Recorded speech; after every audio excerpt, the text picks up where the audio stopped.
জনাব মোহাম্মদ ইয়াকুব আজি যশোর 5-কে তার জরুরি জনগুরুত্ব সম্পন্ন বিষয়ে মনোযোগ আকর্ষণের নোটিশটি পড়ার আহ্বান জানাচ্ছি। বিসমিল্লাহির রহমানির রহিম। মাননীয় স্পিকার, আপনাকে অসংখ্য ধন্যবাদ। আপনি চতুর্থবারের মতো এই সংসদে স্পিকার হিসাবে মনোনীত হয়েছেন, এই জন্য আমি যশোর 5 মনিরামপুরবাসীর পক্ষ থেকে আপনাকে অসংখ্য ধন্যবাদ জানাচ্ছি যে শেখ হাসিনাকে, যিনি টানা চতুর্থবারের মতো এবং পঞ্চমবারের মতো প্রধানমন্ত্রী নির্বাচিত হয়েছেন। আমি গভীর শ্রদ্ধার সাথে স্মরণ করছি বঙ্গবন্ধু শেখ মুজিবুর রহমানকে, যিনি আমাদেরকে একটা স্বাধীন দেশ উপহার দিয়ে গেছেন।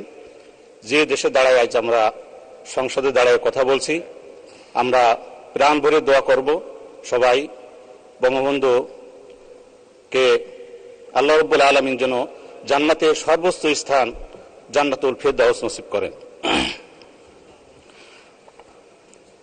আজ আমার কার্যপ্রণালী বিধির 71 বিধি অনুসারে জরুরি গুরুত্বপূর্ণ যে আমি মনোযোগ আকর্ষণ করেছি মাননীয় পানি সম্পদ প্রতিমন্ত্রীকে। মাননীয় স্পিকার, আমার নির্বাচনী এলাকা 89 যশোর 5 মনিরামপুর বৃহত্তর উপজেলা। উক্ত উপজেলাধীন একটি এলাকা ভবদহ। দীর্ঘদিন থেকে এখানে জলাবদ্ধতা নিরসনের জন্য বিভিন্ন পদক্ষেপ গ্রহণ করা হলেও স্থায়ীভাবে সমাধানের তেমন কোনো পদক্ষেপ নেওয়া হয়নি। আমার নির্বাচনকালীন সময়ে জনগণের দাবি ছিল এবং আমি তাদের কাছে অঙ্গীকারবদ্ধ যে আমি সংসদে যে প্রথমবারের মতো আমি যেহেতু সংসদে আমি প্রথম যে কথাটা বলবো সেটা ভবদহের কথা বলবো, যার কারণে বারবার এখানে বাজেট দেওয়া হয়েছে, টাকাও শেষ হয়েছে, বর্তমানও কিছু কার্যক্রম চালু আছে, কিন্তু স্থায়ী সমাধান হয়নি। এলাকাবাসী জনগণের স্থায়ী সমাধানের দাবি। এমত অবস্থায় মাননীয় মন্ত্রী মহোদয়ের দৃষ্টি আকর্ষণ করছি যে একটা স্থায়ী সমাধানের কোনো চিন্তা আছে কিনা। ইতিমধ্যে আমাদের পার্শ্ববর্তী আমার উপজেলার সংসদ বাবুল ভাই বলেছেন, মাননীয় মন্ত্রী উত্তর দিয়েছেন, তারপরও আমি আরেকটু মন্ত্রী মহোদয়ের কাছে শুনতে চাই। ধন্যবাদ মাননীয় স্পিকার। ধন্যবাদ মাননীয় সদস্য। মাননীয় পানি সম্পদ প্রতিমন্ত্রী জনাব জাহিদ ফারুককে এ বিষয়ে একটা সংক্ষিপ্ত বিবৃতি দানের আহ্বান জানাচ্ছি। মাননীয় স্পিকার, আপনাকে ধন্যবাদ।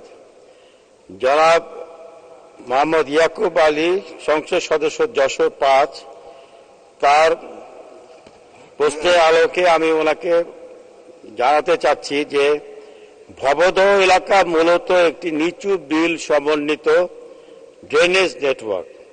এখানকার স্বাভাবিক নিষ্কাশন ব্যবস্থা বঙ্গোপসাগরের জোয়ার ভাটা দ্বারা নিয়ন্ত্রিত হয়। এই এলাকায় উল্লেখযোগ্য নদী সিস্টেম হল মুক্তেশ্বরী, টেকা, হরি ও আপার ভদ্রা, হরিহর ও বুড়ি ভদ্রা। মুক্তেশ্বরী, টেকা, হরি ও আপার ভদ্রা, হরিহর, বুড়ি ভদ্রা নদী সিস্টেম দুটি কেশবপুর উপজেলা কাশিমপুরে মিলিত হয়েছে এবং মিলিত প্রবাহ তেলিগাতি গ্যাংরাইল নামে শিবসা নদীতে পতিত হয়েছে, সর্বশেষ বঙ্গোপসাগরে পতিত হয়েছে। যশোর জেলার অভয়নগর, মনিরামপুর, কেশবপুর ও সদর উপজেলার আংশিক অংশ এবং খুলনা জেলার ডুমুরিয়া উপজেলার আংশিক অংশে জলবদ্ধতা বিস্তৃত এরিয়া এবং এখানে জনসংখ্যা প্রায় 9 লক্ষ। এখানকার জলবদ্ধতার কারণটি হল ভবদহ এলাকার নদী সমূহে উজানের প্রবাহ হ্রাস পাওয়ায় নদীতে পলি পতনের হার বৃদ্ধি পেয়েছে।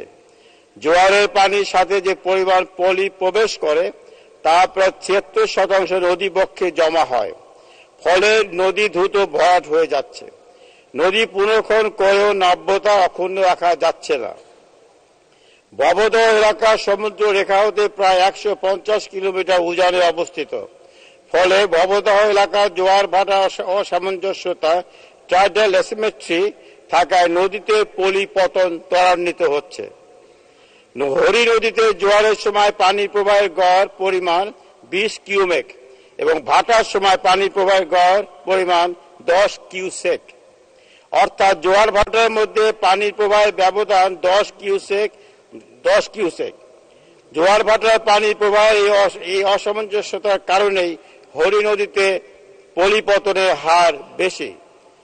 জলবদ্ধতা নিরসনে দক্ষিণ পশ্চিমাঞ্চলে বন্যা, লবণ পানি প্রবেশ রোধ, খাদ্য ও আবাসন ব্যবস্থা, কৃষি ব্যবস্থা উন্নয়নের জন্য উপকূলীয় বাঁধ প্রকল্পের আওতায় 60-এর দশকে পোল্ডার 24-25 নির্মাণ করা হয়। উক্ত প্রকল্পের আওতায় ভবদহ এলাকায় 21 ভেন্ট রেগুলেটর নির্মাণ করা হয়েছিল। পোল্ডার নির্মাণের ফলে জমিতে লবণাক্ত পানি প্রবেশ রোধ বন্ধ হয় এবং কৃষিক্ষেত্রে ব্যাপক উন্নয়ন সাধিত হয়। এর দুরন্ত পরবর্তী 15 থেকে 20 বছর কৃষি উৎপাদন দ্বিগুণ হয়ে পড়ে এবং 80 দশকে পর্যন্ত উন্নতি হতে থাকে। পরবর্তীতে 1974 সালে ফারাক্কা ব্যারাজের কার্যক্রম শুরু হওয়ার পর থেকে এর বিরূপ প্রভাব দক্ষিণ পশ্চিমাঞ্চলে নদীগুলোতে পড়তে শুরু করে। 80 দশকে ভবদহ এলাকায় প্রথম জলবদ্ধতা দেখা দেয়। নদী পুনঃখনন, ড্রেজিং করে জলবদ্ধতা নিরসনের চেষ্টা করা হয়, কিন্তু নদীতে পলিপতনের হার বেশি হওয়ায় খনন প্রকল্প টেকসই হয় না। এছাড়াও টিআরএম বাস্তবায়নও শতভাগ সফল হয়নি। ভবদহ হতে 50 কিলোমিটার ভাটিতে সাতক্ষীরা জেলার পাখিমারা এলাকায় পাখিমারা বিলে 6 বছর টিআরএম চালু ছিল, যা গত মার্চ 2021-এ বন্ধ করা হয়। এখানেও টিআরএম এর আংশিক সফল হয়, অনলি 60%। ভবদহ এবং তৎসংলগ্ন বিল এলাকায় জলবদ্ধতা দূরীকরণে ইতিমধ্যে যশোর জেলাধীন ভবদহ ও তৎসংলগ্ন বিল এলাকা জলবদ্ধতা দূরীকরণ প্রকল্প প্রথম পর্যায়ে দ্বিতীয় সংশোধিত শীর্ষক শিরোনামে 68 কোটি টাকা ব্যয় সম্মিলিত একটি প্রকল্প গত 6-7 অর্থবছর হতে 14-15 অর্থবছর পর্যন্ত বাস্তবায়িত হয়েছে। যশোর জেলাধীন মনিরামপুর ও কেশবপুর উপজেলায় আপার ভদ্রা নদী, হরিহর নদী, বুড়ো বিদ্রা নদী, পার্শ্ববর্তী খালখলির জলবদ্ধতা দূরীকরণ প্রকল্প শিরোনামে 43 কোটি টাকা ব্যয় আরেকটি প্রকল্প 2018 হতে 21 সাল পর্যন্ত বাস্তবায়িত হয়েছে। ভবদহ অঞ্চলে জনসাধারণের সমস্যা দুর্ভোগ লাঘবে পাম্পের মাধ্যমে কৃত্রিম প্রবাহ তৈরি করে জলবদ্ধতা নিরসন সহ নদীর নাব্যতা বৃদ্ধির উদ্যোগ গ্রহণ করা হয়। ভবদহ এলাকার জলবদ্ধতার সমস্যা নিরসনে বাংলাদেশ পানি উন্নয়ন বোর্ড হতে ভবদহ 21 ভেন্ট রেগুলেটর এবং 9 ভেন্ট রেগুলেটর বিএডিসির সহায়তায় 5 কিউমেক ক্ষমতা সম্পন্ন মোট 19টি পাম্প স্থাপন করা হয়। পরবর্তীতে বাংলাদেশ পানি উন্নয়ন বোর্ডের নিজস্ব অর্থায়নে 35 কিউসেক ক্ষমতা সম্পন্ন 4টি পাম্প স্থাপন করা হয়েছে। বর্তমানে উক্ত পাম্প সংলগ্ন খালসমূহে পানি কম থাকায় পানি উন্নয়ন বোর্ডের 4টি পাম্প সহ মোট 9টি পাম্প চলমান রয়েছে। পানি উন্নয়ন বোর্ড হতে বিগত সময়ে বিভিন্ন উন্নয়নমূলক কাজ বাস্তবায়নের ফলে ভবদহ এলাকার সমূহ মনিরামপুর, অভয়নগর, কেশবপুর উপজেলায় প্রতি বছরই সবজি ও বড় আবাদের পরিমাণ বৃদ্ধি পাচ্ছে। উল্লেখিত কার্যক্রম সমূহ বাস্তবায়নের ফলে 21-22 অর্থ বছরে 17,831 হেক্টর জমি, 2022-23 অর্থ বছরে 21,079 হেক্টর জমি এবং 23-24 অর্থ বছরে 23,155 হেক্টর জমিতে সবজি ও বড় আবাদ হয়েছে। ফলে জলবদ্ধতা কমে যাওয়ার কারণে প্রতি বছরই ভবদহ এলাকার বড় সবজি আবাদ উৎপাদন বৃদ্ধি পাচ্ছে। ভবদহ এলাকার জলবদ্ধতা স্থায়ীভাবে দূরীকরণের লক্ষ্যে ভবদহ ও তৎসংলগ্ন বিল এলাকার জলবদ্ধতা দ্রুত নিরসনের মাধ্যমে সেচ সুবিধা সম্প্রসারণ শিরোনামে 49 কোটি 65 লক্ষ টাকা ব্যয় সম্মিলিত একটি উন্নয়ন প্রকল্প প্রস্তাব প্রণয়ন করা হয়েছে, যা বর্তমানে পরিকল্পনা কমিশন অনুমোদনের জন্য রয়েছে। এছাড়াও ভবদহ এলাকার নদী সময় প্রবাহ সচল রাখার জন্য 26 কিলোমিটার দৈর্ঘ্যে হরিহর নদী পুনঃখননের উদ্যোগ গ্রহণ করা হয়েছে। মাননীয় স্পিকার, আপনাকে ধন্যবাদ। ধন্যবাদ মাননীয় প্রতিমন্ত্রী। মাননীয় সদস্য জনাব মোহাম্মদ ইয়াকুব আলী, আপনি একটি প্রশ্ন করতে পারেন। ধন্যবাদ মাননীয় স্পিকার। মাননীয় মন্ত্রী যথার্থ বলেছেন, আসলে পলি থাকার কারণে পলি আসার কারণে এই বারবারই সমস্যা হচ্ছে। জননেত্রী শেখ হাসিনা আসলে আমাদেরকে মনিরামপুরবাসীকে আসলে ধন্য করেছেন, বারবার বাজেট দিয়েছেন।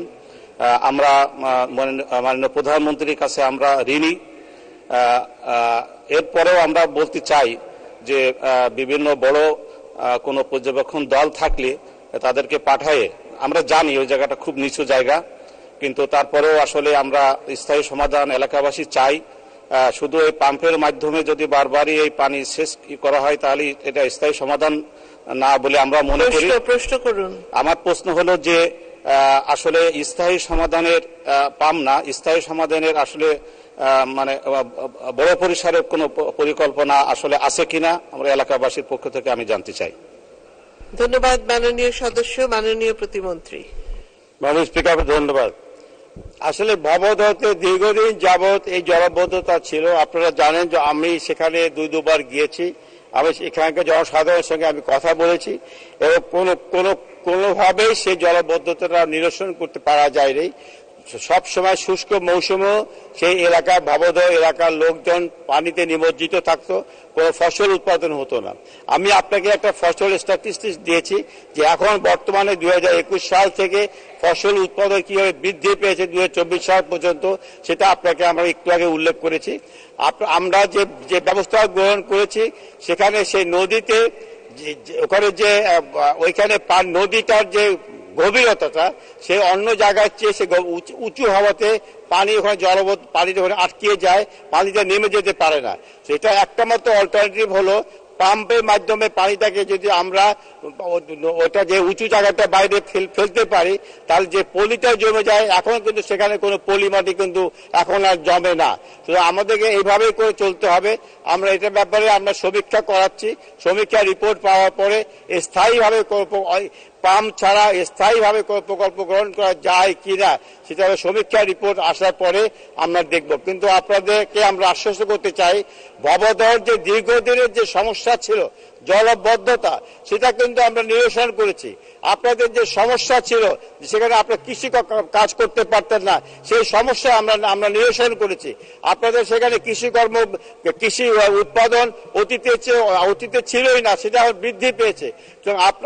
আমরা মনে করি যে ভবদহ এলাকার মানুষের জন্য যেটা করেছি মাননীয় প্রধানমন্ত্রী শেখ হাসিনার নির্দেশে আমরা যেটা করেছি, উনি সবসময় ভবদহ নিয়ে চিন্তিত থাকতেন এবং অনেকবার আমাকে জিজ্ঞাসা করেছে ভবদহ সমস্যা কিভাবে সমাধান করা যায়। আমরা একটা সমাধানের পর্যায়ে নিয়ে এসেছি। এরপরে আমরা স্থায়ী কিভাবে সমাধান করা যায় সে বিষয়ে সমীক্ষা রিপোর্ট আসলে পরে আমরা ব্যবস্থা গ্রহণ করব। ধন্যবাদ মাননীয় সংসদ সদস্য। ধন্যবাদ মাননীয় স্পিকার। ধন্যবাদ মাননীয় প্রতিমন্ত্রী।